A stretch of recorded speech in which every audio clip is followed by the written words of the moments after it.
Now this is a great day at the office because Case, what are we up to? We stole the keys to Roman's G-Wagon. We put some knobby tires on it and we're gonna take it on a trail. You betcha, so we're gonna do our first dirt in our 2016 G63 AMG, a car synonymous with Beverly Hills and high heels. And we're gonna see if it still has the off-road capability that it should.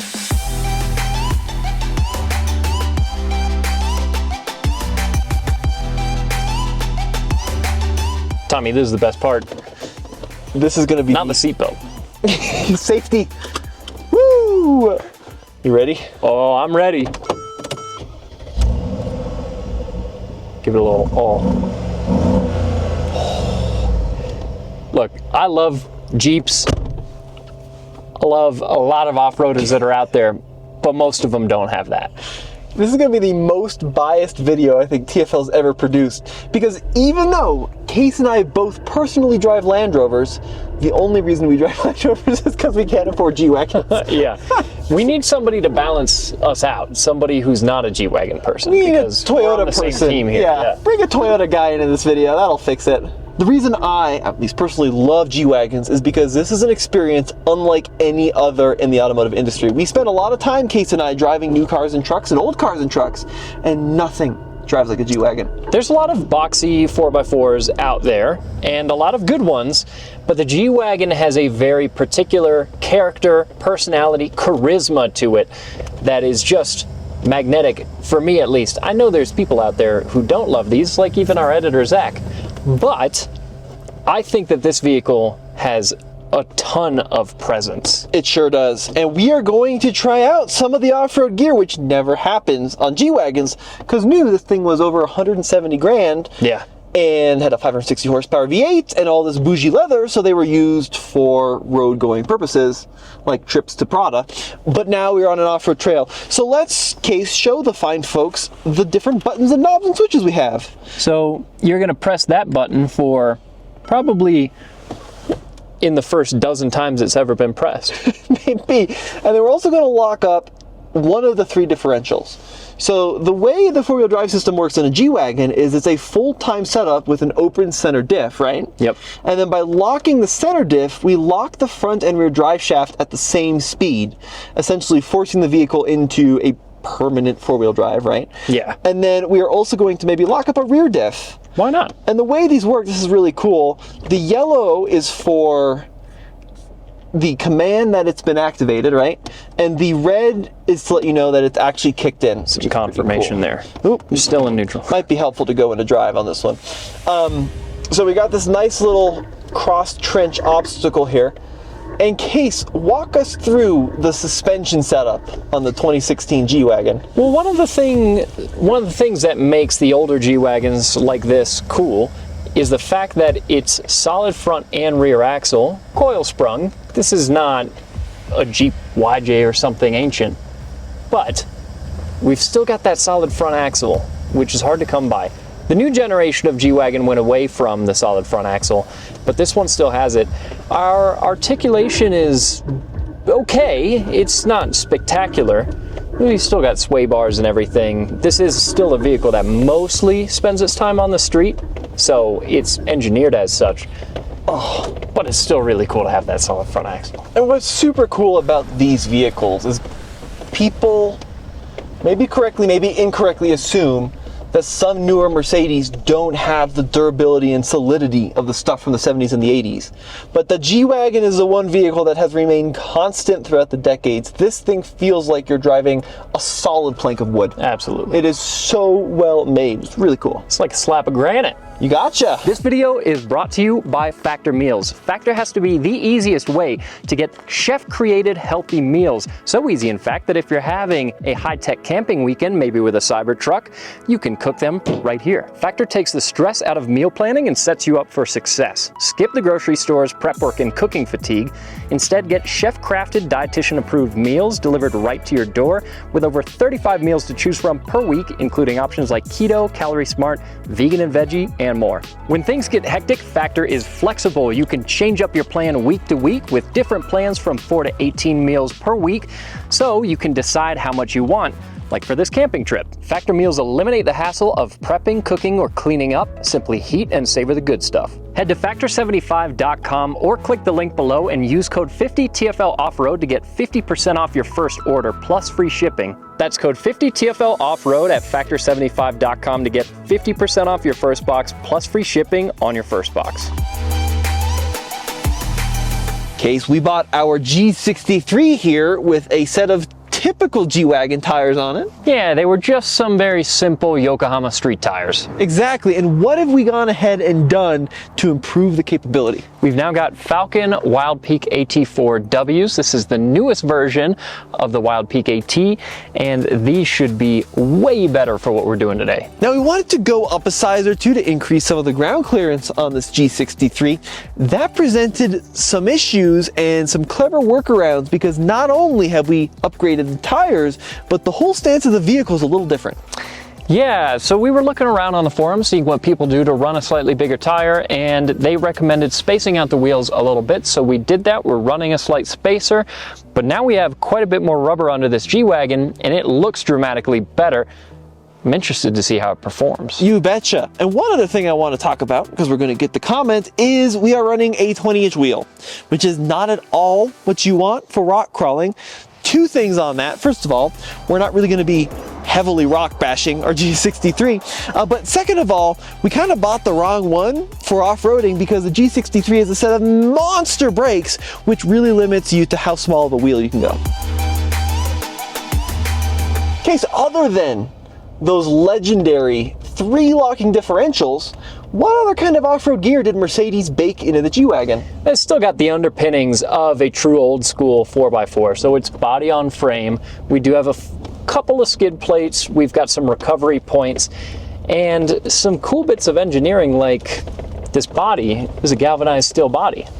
Yeah, I mean, it is old school, let's be honest, truck construction. And that's because this is a vehicle that was initially intended some 50 years ago to be used as a military vehicle. And then they continued to build it, civilian use, right? A lot of militaries use G-Wagons. And then it came to the US in the early 2000s as kind of a luxury upscale SUV, which was crazy back then, right? Like solid axle luxury vehicle, what are they thinking? And it turned out to be a massive success. It got picked up by pop culture, by rap artists, by all these things, and it now is kind of like the ultimate fashion accessory in a lot of parts of the world. However, even one like this matte black G63 AMG still has all that stuff that it had way back in the late 1970s. And because of that, it's a little compromised in some interesting ways. Because this is such an old platform, this generation of G-Wagon, it's a pretty narrow vehicle. It's super narrow. So Case and I are both about 6 feet tall, so not super crazy tall, but I can just about reach over and touch that window. It's crazy. Yeah, another strange thing is because these windows on either side of us are basically perfectly up and down, they reflect into each other. So if a car is passing you on your right side, you'll see a reflection of it through your left window. That's a little weird. Your space in the rear seats, minimal, not fantastic. Your cup holder situation? Cup holder situation is really bad. You've got this little basketball hoop cup holder here that doesn't work very well. It's compromised in some interesting ways, but it's also really cool in a lot of ways. Like the door locks, I know it gets talked about a lot, but listen to that. That is phenomenal. That's an awesome sound. Case, the way I describe driving a G-Wagon, it's like driving a factory-produced resto mod. Yeah, for sure. The thin pillars and the huge windows, it's like driving a vehicle from 40 years ago, but with modern air conditioning and the most insane twin-turbo V8 and adaptive cruise control. I mean, it is genuinely a factory resto mod. Yeah, and because it was a major OEM that did all of the engineering and the R&D, it works, unlike some resto mods. We've established the credibility of the G-Wagon. Yeah, I think the G-Wagon established its own credibility. Yeah, right. We're not breaking any news here. The kind of new... get over this little rock garden here. It's a little stressful, isn't it? It's a little stressful. Because this is also one of Roman's dream cars. It's not just a company vehicle. So he should probably be around if we're going to break it. If we're going to push it real hard, I want him to see what we're doing and approve it. Part of it, Case, is like, I have had such little seat time in G-Wagons, and I've held these vehicles in such high regard. It's like, what's a good analogy? It's like wearing your dream watch for the first time and you're worried about scratching it. That's kind of what I feel like right now. I know, because I've been told by countless people the capability of this thing, but I've yet to experience it myself, so I'm kind of sweaty because I just don't know what to expect. It's kind of a weird sensation. Now, to your point, Tommy, it can be a little stressful trying to push one of these on a trail, and we're not going to push it super hard today because, like we said, we want Roman to be around for the first time we risk breaking it. But because these are getting down there enough in price that you could cross shop it theoretically with a Wrangler, with a Bronco, with a 4Runner, it's a little bit easier to justify doing what we're doing with this one, which is trying to make a light trail rig out of it. And when you say down there in price, it's all relative. The funny thing about G-Wagons, at least here, I can't speak to other markets, but at least here in the US, even the highest mileage, most clapped out early G-Wagons still hold a tremendous amount of value. There's no such thing as like a $7,000 beater G-Wagon. No, they don't drop that much in price because there's enough here in the way that these are constructed and the reputation that they have that no matter what, people will always want them. And for one that is higher mileage, older, not a lot of features, not an AMG, what, mid to high 30s with a clean title is probably about as cheap as you're going to find one, but expect mostly above 40 grand minimum. 100%, right. And they started selling these officially in the US, not gray market, right, but the official US sales started early 2000s, and they continued, as they do today, to update the G-Wagon with more power, nicer interior, better switches, better features. Yeah. And if you want one like this one, this is about as cheap as you can get a 2016 G63. So let's walk you guys through what we paid for it. This was a $58,000 car, clean title, fairly low owners. It's actually, I think, we're the second owner. It's got 88,000 miles. That's a pretty reasonable price for a 2016 G63. You can save some money by getting like a G550, it's the same generation. But now that this is a $58,000 car, you could realistically, if you were crazy enough, cross-shop this with something like a four-door Wrangler, because those are now easily 58 grand. A four-door Bronco, easily 58 grand. Of course, they're going to be new with a warranty, but the question is, should you cross-shop this with a $58,000 Bronco? Yeah, you're going to have a slightly different ownership experience having one of these, because at the end of the day, these are very well-constructed vehicles. There's no doubt about that. The way that they're bolted together, it really is a bank vault of a vehicle. That being said, it still is an old Mercedes. There's a lot of sensors, there's a lot of electronics, there are plenty of things that over time on any vehicle will need to be serviced. And from what mechanics, especially German car mechanics, tell us, these are not the easiest vehicles to work on when they do need work. No, I mean, it's interesting. Like, I've talked to a bunch of mechanics, and the biggest surprise is it's not like another early 2000s Mercedes where they have a lot of failure points. Genuinely, these cars are pretty long-lived, but there is so much engine crammed into the body of a 1970s military vehicle that there's just no access to anything. Yeah. So this is a vehicle that has a 560 horsepower twin-turbo intercooled V8, when the original G-Wagon, which looks pretty much identical to this, had its 63 horsepower inline four-cylinder diesel, right? So that's not a recipe for keeping them easy to work on. Plus, those vehicles had no electronics. This one has heated and ventilated seats, dual-zone automatic climate control, any kind of modern feature you could imagine. Yeah, ultimately, any older vehicle is going to need something at some point, and when this needs something at some point, it's going to be more difficult than an older Toyota or an older Jeep or something. And not to mention the fact that, again, one of these used, you're going to be cross-shopping more along the lines of other vehicles that are priced similar but brand new with a warranty. But let's say, for sake of argument, you were crazy like us, and you wanted to cross shop a G-Wagon with a Wrangler or a Bronco or a really nice 4Runner with You're going to have a lot of fun. a couple mods. It's our job, I think, because we've been so fortunate to drive every off-roader on the market today, to compare this experience for $58,000 compared to that. So let's start with a 4-door Wrangler. Does this drive like a 4-door Wrangler? Because they're both boxy solid axle vehicles. It would make sense. Yeah, I would say that a G-Wagon driving as it should, this one needs an alignment. Yeah. Gonna be honest. But a G-Wagon driving as it should does drive more refined than even a JL Wrangler. It kind of drives, in my mind, it's like you took every fastener on a JL Wrangler, and where there's one bolt, you added 3, and then you increased the weight by about 35%. Yeah. You added another 1,500 pounds to it, and then gave it a lot more power. Double the power. So there are some dynamics, especially like highway road manners, that is like a Wrangler, because it's a coil spring solid axle vehicle. But the overall experience is not like a Wrangler. It's actually very different. Compared to a 4Runner, the difference between this and a 4Runner, in my mind, is everything. Yeah. This is a lot more leather and quality materials. The build quality is actually kind of fairly similar, but this is going to be a lot faster and a lot stiffer. These are pretty stiff vehicles. And then compared to a Bronco, once again, somewhat similar in that like Broncos have a lot of power, especially if you get like a Raptor. So that's sort of similar to a G-Wagon, but they have much smaller windows.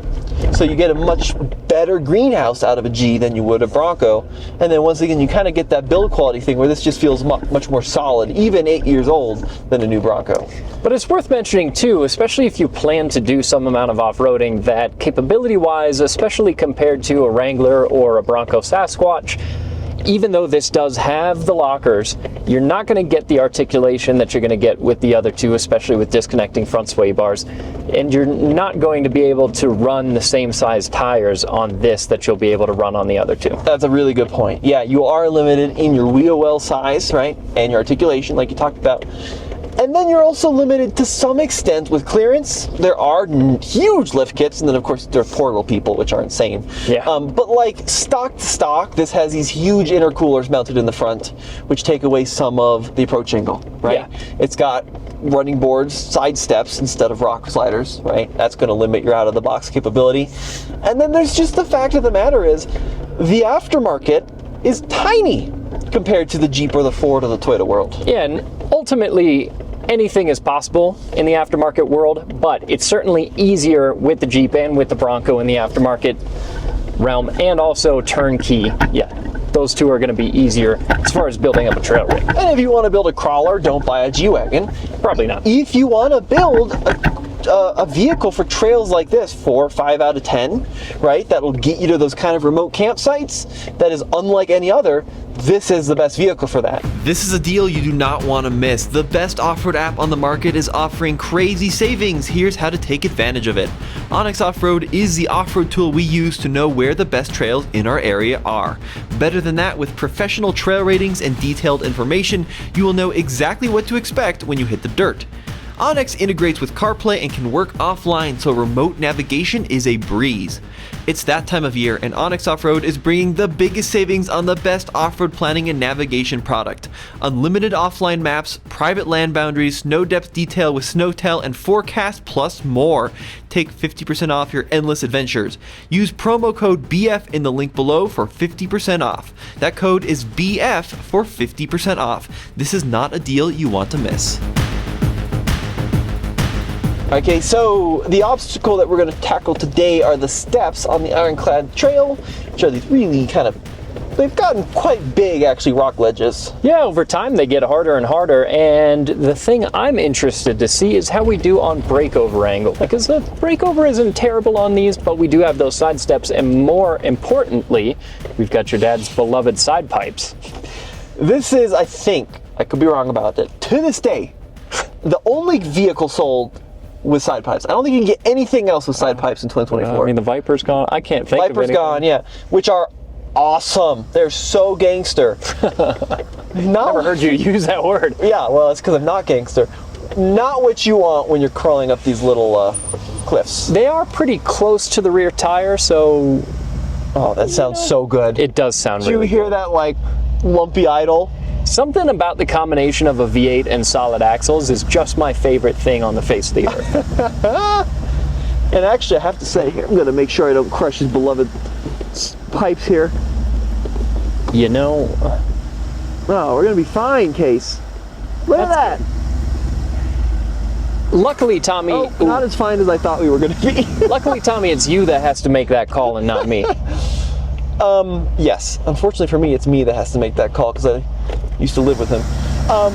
These Falcon tires giving us the grip we need. Yeah, the Falcons are doing great. I'm not hearing any slip. Plus, we've got the lockers rear engaged right now. We haven't needed the front so far. Let's see if we can 2-foot it. It's a little twitchy just because there's... What'd you say? You might crunch your exhaust. It's like real good. Alex is saying we're going to crunch our exhaust. What if I go more that way? These pipes are going to be a You problem. might be close. You might make it. You might make it. Well, we might make it. Oh, Real slow. Which means you might not have to call Roman. I'm thinking we're going to have to remove these pipes. It's like right as Right they now? get close. Is this how you're going to remove them, Tommy? The look on Ian's face right now. The problem Our is, video guy's horrified. I know this is only, yeah, only a $58,000 vehicle, but it still feels like a $200,000 vehicle. Yeah. I don't think you ever get around that with a G-Wagon. It's part of this vehicle's appeal is that it's always got that look of being an expensive vehicle. And you always feel that way about it. These grip in these Falcons, though, Yeah. very good.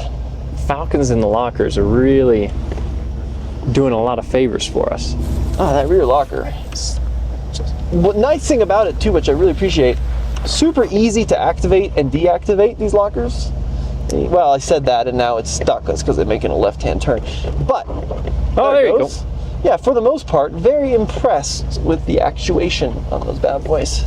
Yeah, this is a well-engineered vehicle, even though people are not using the lockers on G-Wagons very frequently that I know of. They should be. They should be, but they still design them to be great to use. That's the awesome thing about this. Now, we're coming up to a ledge up here. Are you planning on doing this? I'm going to give it a try, Okay. and then we may have to abort just so I don't destroy these side pipes. Because Uh-oh. Because in fact, earlier today, I watched a two-door Wrangler bottom out on this ledge that we're driving up toward. Was it Bill, our two-door cheap Jeep? It was Bill! It was Bill! And now we're gonna do it in a slightly longer Mercedes-Benz. Let's see how we're doing. Alex, you're going to have to be my eyes on this one, buddy. How's the bumper doing? It's on. Oh, that's That's the good. least helpful piece of information. Will it stay on if we keep driving forwards? It's gonna be really close. I think you got it. He thinks.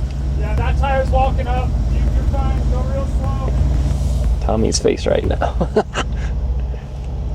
Get a close up of that. Oh, now it's going to be the bad part. I feel like it's even worse on the way down. I'm not worried about anything on the other side, actually. It's got a lot of protection. I am worried About the pipes? about the pipes. The pipes are... He's shaking his head.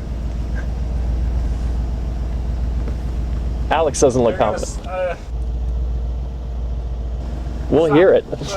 Like another inch, maybe. We heard it!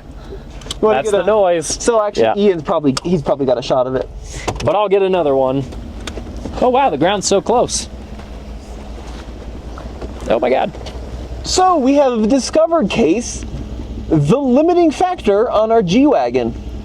Yeah, well, at least the limiting factor of our willingness on the G-Wagon is crunching your dad's pipes, which just seems like something he should do himself. Yes, we're going to let him crunch his pipes. That sounds incredibly inappropriate, but we'll let him crunch his pipes, and then maybe we'll chop the pipe so we can go further and put some rock rails on this thing. Because look, what we found, capability is here, the traction's here, the underbody protection's here, but the side step and the pipes, just not it. Yeah, it's pretty quickly a limiting factor.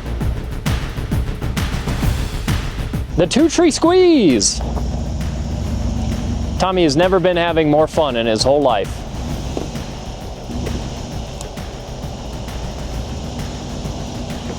All right, You're good so far. Yeah, you can go straight. Maybe. Oh, there goes the camera.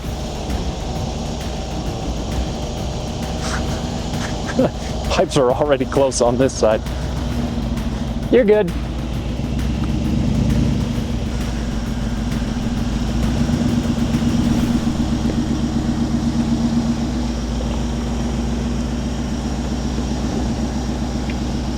Oh, yeah. Ooh. God, how did the Kardashians get anywhere without crushing their pipes, Tommy? Jeez, what a design oversight. What were they thinking, Case? That's good. You're not kidding about that visibility.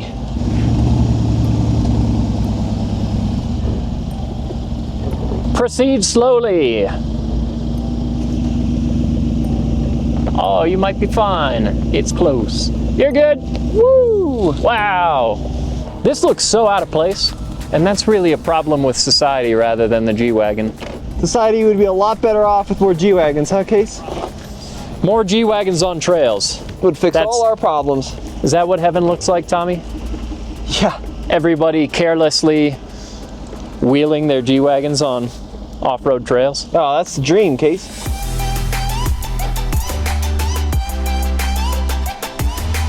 So, Case, what do we think? G-Wagon, is it an off-road beast? Lockers perform really well. Solid axles are great. The bumper hasn't hindered us yet. The Falcon Wild Peaks, awesome.